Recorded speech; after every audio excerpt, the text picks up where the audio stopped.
Hello YouTubes, Wiki the Bear here, welcoming you to my very first vlog. The purpose of this vlog is to be an outlet for me to release my thoughts, theories, views, ramblings out into the open universe. And being someone that thinks better on their feed and off the top of their head than they do on the written word, this seemed to be a logical step. In the past, I've tried a few blogs here and there, and they just kind of really went nowhere. So with that all said, kind of want to try and do two different series of videos with this vlog. The first series of videos are going to be more focused on nerdy and geeky topics and subjects that I have a passion for and an interest in. And hopefully with that, you'll hear a different perspective on something that you might already have an interest in. Or maybe I'll bring up a subject you've never heard of and it'll kind of spark you to go out, take a look at it yourself, and kind of maybe make it an interest of yours or not. You never know. And I mean, ultimately, hopefully you'll get a laugh or two out of these videos. Quite honestly, it'll probably be at my own expense, but so as it may be. And the second series of videos I want to do, it's going to be a little bit more of what I'm calling a IT certification journey. Recently, I transferred to the IT department of the company I work for, and it's reawakened that desire and passion to make IT a career again. But I haven't been in the IT field for a while, and I really only have one certification right now, so I'm kind of starting back at a step one approach. And hopefully with that series of videos, it'll reach out to someone that might be going through the same thing I'm going through. Maybe it'll provide them with a little bit of hope. Maybe I might stumble across a tool or a resource that they haven't came across before, and they might be able to use it and succeed in whatever they're trying to do.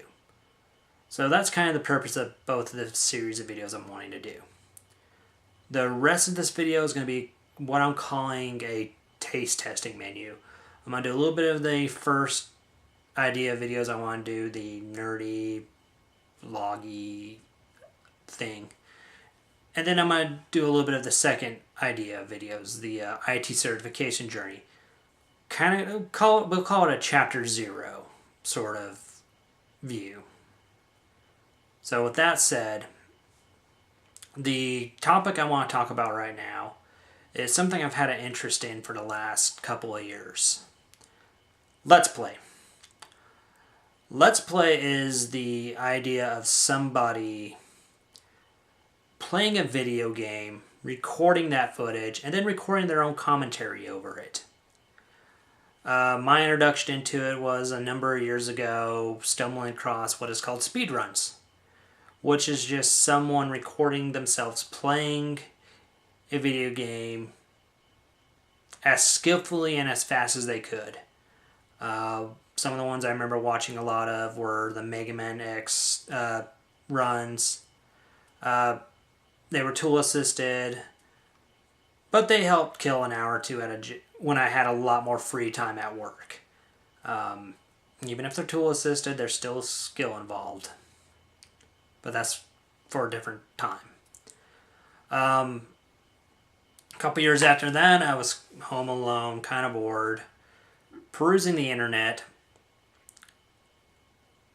looking for more speedruns to watch because I remember, hey, I kind of enjoy watching those. Excuse me. And I saw a Let's Play archive. I was like, okay. What I was expecting was probably just video playthroughs, more of a strategy guide field, which I figured could be interesting to watch. What I didn't expect was commentary. And the first one I remember watching, and it's probably one of the best introductions into Let's Play, was Chip Cheesem and General Ironicus's Let's Play of Killer 7 for the GameCube. Like I said, what sold me on it was the commentary. Chip Cheesem and General Ironicus have a fantastic back and forth, and they play off each other so well. And they both kind of have a role they play.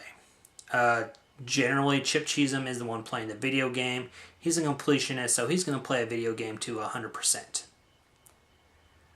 And General Ironicus kind of comes in with the very little to no knowledge of the game, and kind of is the guy that's asking questions as Chip is playing, and it works very well. It's probably one of the prime examples of how the Let's Play commentary should work.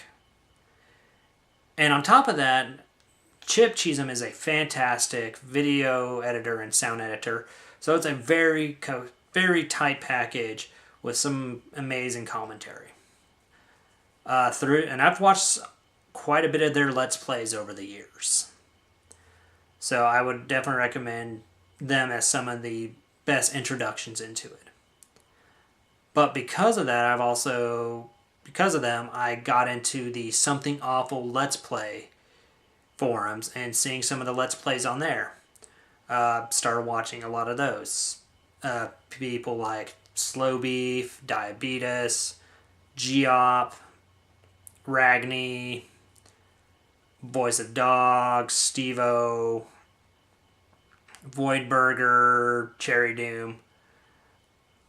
A lot of the Something Awful Let's Players. A lot of them do it because it's a hobby, it's a passion of theirs, and they're really, really good videos. Over the last couple of years, though, there's sort of been a dark side to the idea of Let's Play. The idea has been monetization of it. And some very big YouTubers have gone as far as to start kind of using it as a way to try to make a career out of being on YouTube. People like Tobuscus Games, aka Toby Games, PewDiePie, Darkside Phil. There's a whole host of others. Not saying they're all bad, but the ones who are very upfront about it and very vocal about it have kind of gone from having a passion for playing that game to, I'm going to use this game as a way for me to use it as a soapbox, to make the videos all about me. I'm going to do a scare cam and post my face all over it. I'm going to scream like a little girl that's going to just drown out the game itself, and you're going to be focused on me. And while I'm at it, I'm going to monetize it and get ad revenue off of that. Some of the developers have kind of seen this and been like, well, you're making a lot of money off of my product.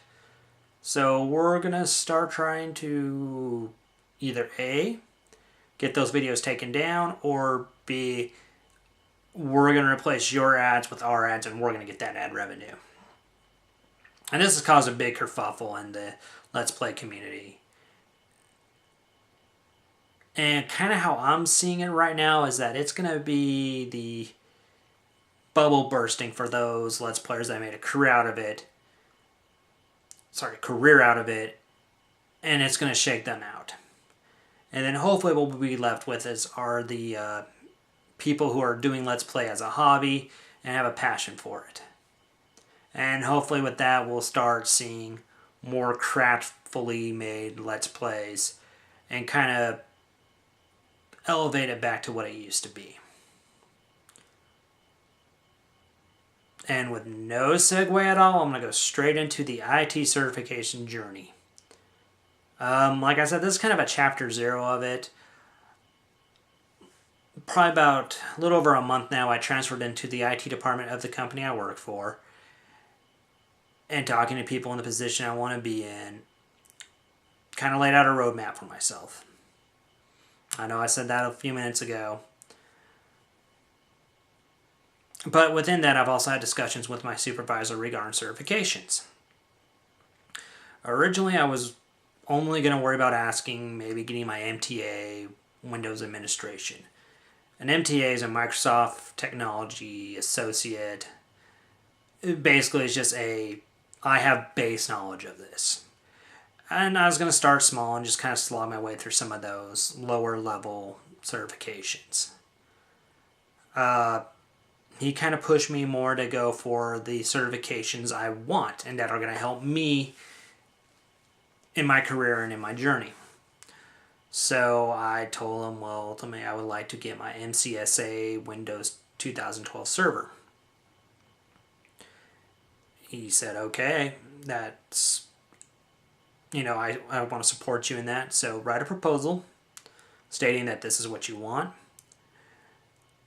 And whatever training you need to succeed in that, put it in your proposal. And he's going to try and support me as the best as he can and try to get that push through and get the company to pay for the certification tests and the training.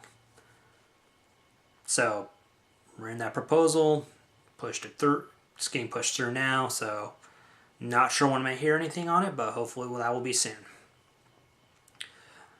But along that way, though, I still do want to take my MTA just because I think that baseline and foundation is going to be very helpful. I believe the tests for only like $75, which is like $50 less than the MCSA or MCSE certification tests. So hopefully that will pan out as I hope it does. Some of the materials I'm using right now is I mainly have a lot of books. Books are great reference materials for me. I'm able to look at something like, oh, okay, so that's what that means. I'm able to reference something in it. I'm more of a person that needs hands-on and visual. So when I wrote my MCSA proposal to my boss, I also included in there for the study materials CBT Nuggets. It's fantastic videos. You get a lot of knowledge from industry professionals. So hopefully in that combined with doing a lab that I've set up at home through downloading Windows 2012 from my DreamSpark account. If you're actually in college right now and have a college email address, I highly recommend going to Microsoft and checking out their DreamSpark program and seeing if your school's involved with it. Because if it is, there's a lot of great tools you can download and use there and build your own labs at home. So that's kind of where we're at with the journey. We've started it. Some proposals have been turned in, waiting to hear back about them. So like I said, that ends the taste testing today. Like I said, from here on out, the videos are going to actually be separated into two different videos. One's going to be the first series, which is going to be the nerdy discussion topics, which I'll be able to expand more on and give more insight. And then, like I said, the IT certification journey. And hopefully as I go along with that, I'll have more to discuss, more to share with that. So with that all said and done, so long and thanks for all the fish.